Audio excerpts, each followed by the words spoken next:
Mahal kong 5 fluoride. Habang tinatapos natin ang taong ito, hindi ko maiwasang mapuno ng saya at pagmamalaki sa bawat isa sa inyo. Sa bawat araw na tayo'y magkasama, nakita ko kung paano kayo lumago, hindi lamang sa talino, kundi pati na rin sa kabutihang loob, disiplina at pagmamalasakit sa isa't isa. Mamimiss ko kayo kasi ito na naman ang pinakamasakit bilang inyong class advisor. Naaalis na naman kayo, naiiwan nyo na naman ako. Alam ko na ito ang pinakamasakit na bahagi ng pagiging isang guro, na walang permanenteng mag-aaral ang mananatili sa amin. Masakit man, pero kailangan.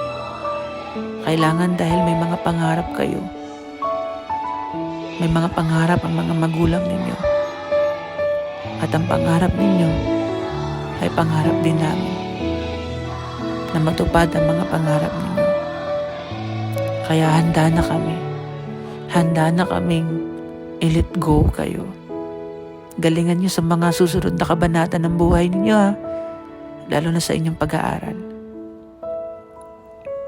Ngayong araw na ito, pinatunayan ninyong lahat na kaya pala. Kahit na minsan ay parang ayaw na ninyong bumangon tuwing umaga. Kahit feeling nyo ay pinagkakaisahan kayo ng mga math problems. At kahit na halos suminto na ang mundo kapag sinabi kong, pass your project na, ha?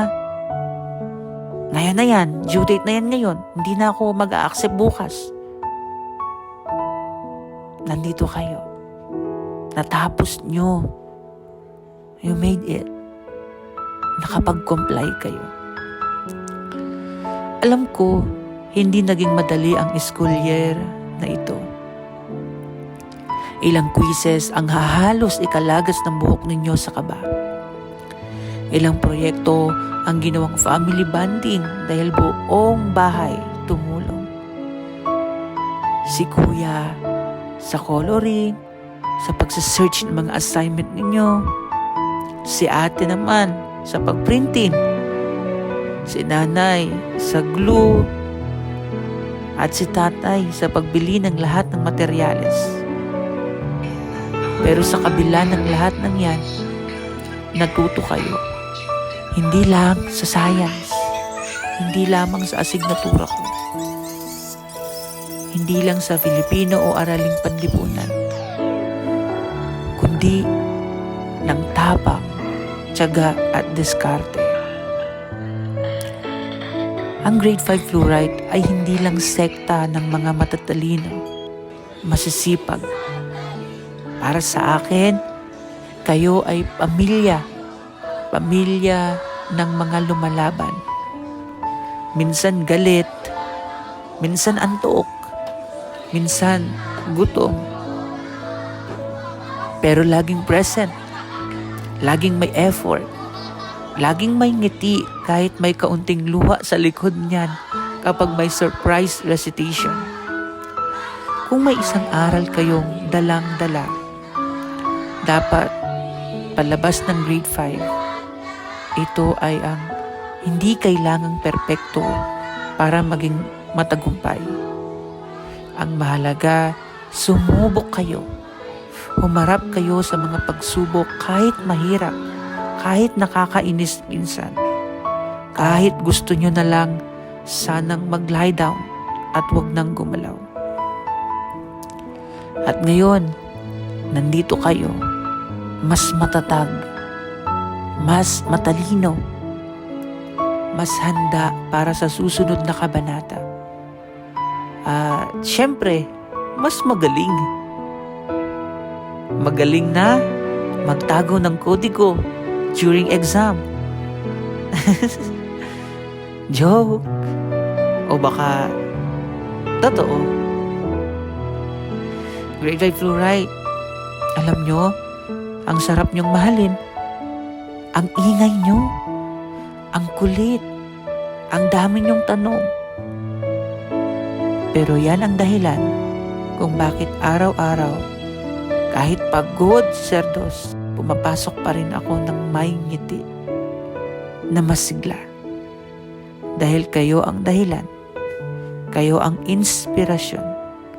Kaya sa pagtatapos na ito, hindi ito paalam ha. Ito ay hanggang sa muli. Dalhin nyo ang lahat ng natutunan ninyo, hindi lang sa silid-aralan, kundi sa tunay na buhay. Ipagmalaki ninyo na kayo ay naging bahagi ng Grade 5 Fluoride. Ang seksyong hindi basta-basta sumusuko. Alam nyo, mamimiss ko kayong lahat. Mamimiss ko yung harutan, biruan, at yung mga pick-up lines na sinasabi ninyo sa akin lagi. Naalala ko, isa sa mga pick-up lines na tumatak sa isip ko, Sir, dilim ka ba? Kasi magsimula lang dumating ka, wala na akong ibang makita. Sobrang habi nun sa akin. Hay, kakasad kasi mawawala na naman kayo sa akin. Pero okay lang. Masayang masaya ako sa bawat isa sa inyo. Pero, mga bata, may pakiusap lang ako sa inyo. Sana matuto kayong ibahagi sa mga magulang ninyo ang inyong mga problema. Dahil walang ibang tutulong sa inyo, kundi ang magulang ninyo. Pangako niyo sa akin yan ha. At sa pagtungtong nyo ng grade 6, nawa hindi nyo ako makalimutan. Dahil kayo, hindi ko kayo makakalimutan. So, paano ba yan? Hanggang sa muli. Pero bago matapos ang video na ito, panoorin muna natin yung mga video na kinuhaan ko habang tayo ay masaya sa loob ng ating silid-aralan. Kita-kits tayo sa school mga bata ha. See you around. Happy Valentine's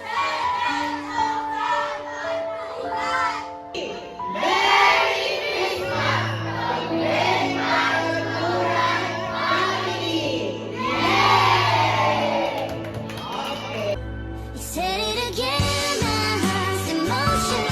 Every word feels like a shooting star. I'm at the edge of my emotions. The shadows burning in the dark.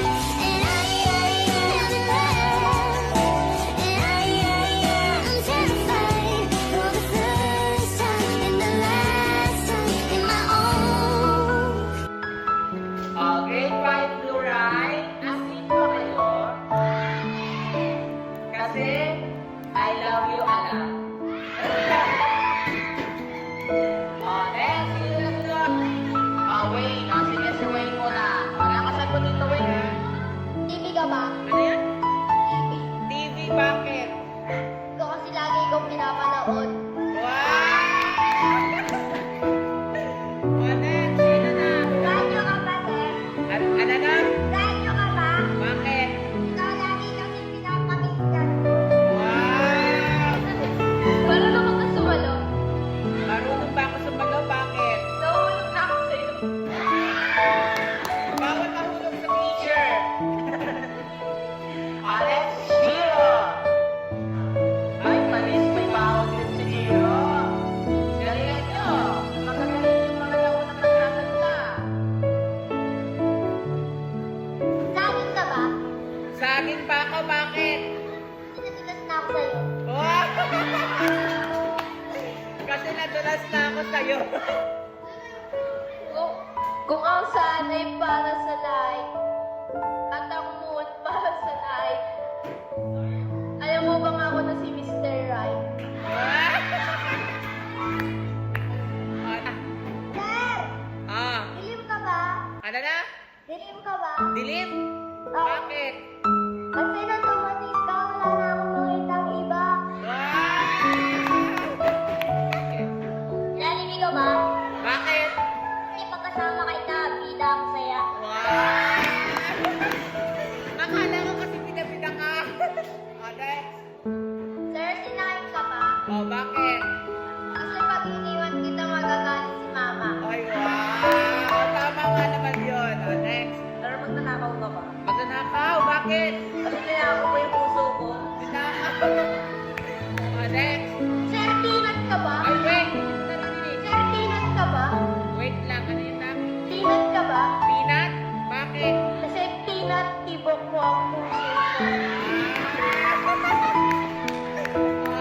Melanie. Hindi mo matalo si Melanie. Next. Calculator na ba? Ano na? Calculator na ba? Calculator, bakit? Nag-save pa lang sa Wow! Sold na, sold na. Next, Lilian. Are you happy? Ano na? Are you happy? Bakit? Cause we're meant to be. Ay, we're meant to be. Then, tumbler ka ba? Tumbler, bakit? Pag iniinom ko ito, sarap. Ay!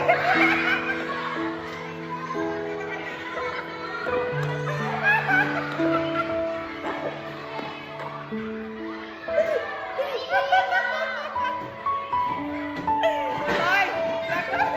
Nagulat ako doon, Kenneth, ha? Alex! Sir, sigaw ka ba? Ano na? Oo. Coco, bakit? Hindi ka makumpleto ng buhay ko. Wait! Alex! Sir, ulit ka ba? Ulang, bakit? Kahit saan ka pumapunta, sa akin ka pa rin babaksak. Ay, wow! Ay, ang galing, ah. O, yan. Sir, bobo ka ba? Bakit? Bobo ng buhay ko.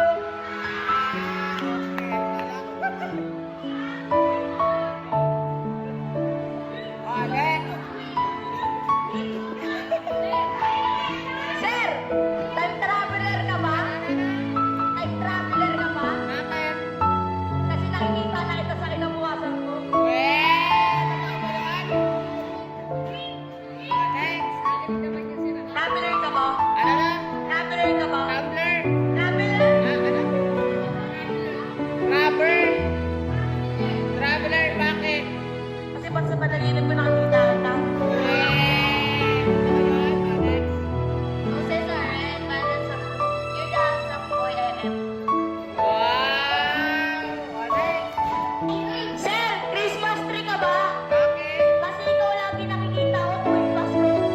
Yes! Okay yun? Nakikita mo ba ako tuwing Pasko? Next! Sir, Franz! wala na akong pick-up lines. Can I pick you up na lang? Pwede naman. Next! Kung may math, may addition, may fraction, may decimal, ako, meron addiction sa'yo. Wow! Next! Pera ka ba? Pera ko, bakit? Kasi kailangan kita.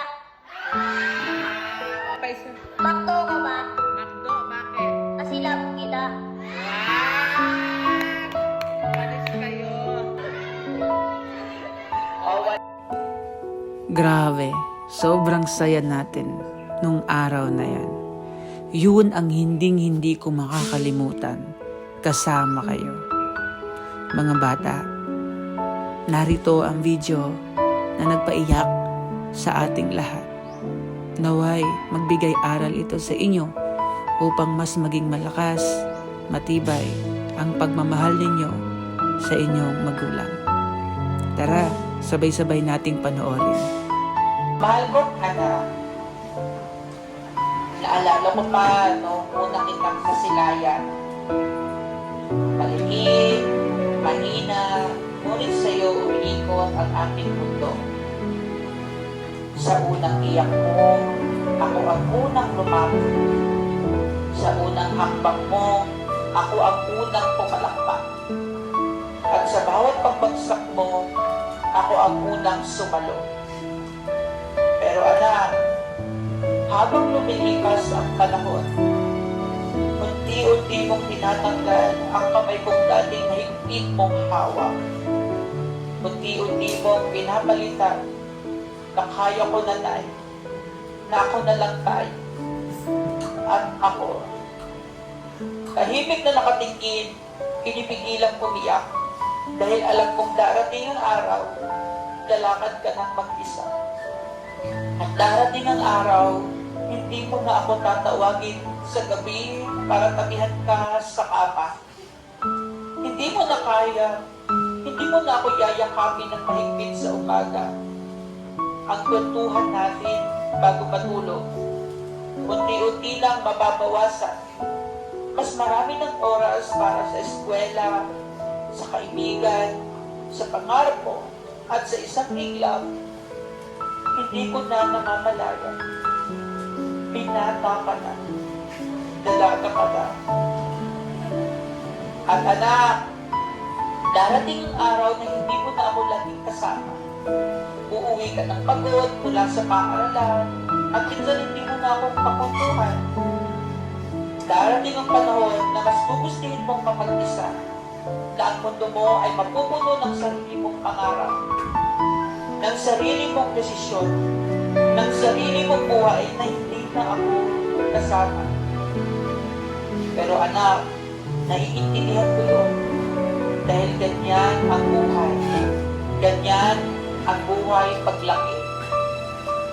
Pero anak, habang kaya ko pa, habang kaya pang lumakad ng mga paang ito, habang kaya pang yumakap ng mga bisig kong ito, nandito lang ako.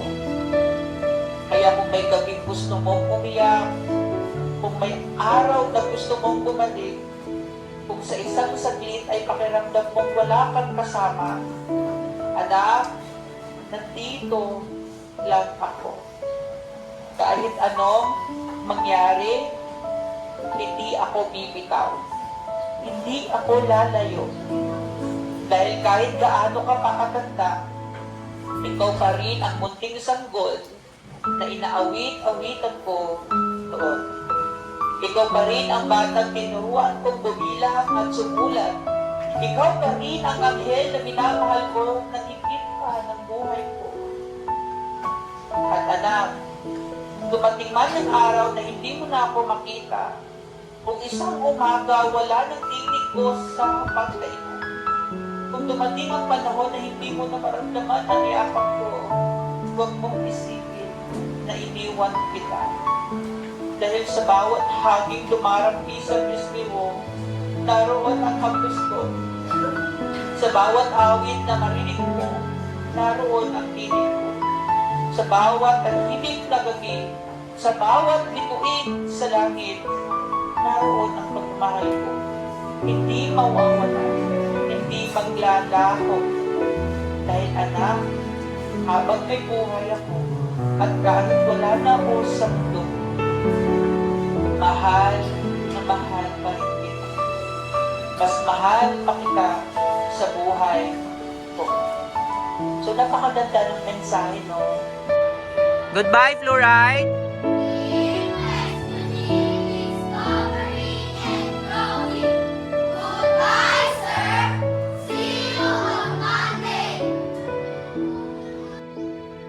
Paano ba yan?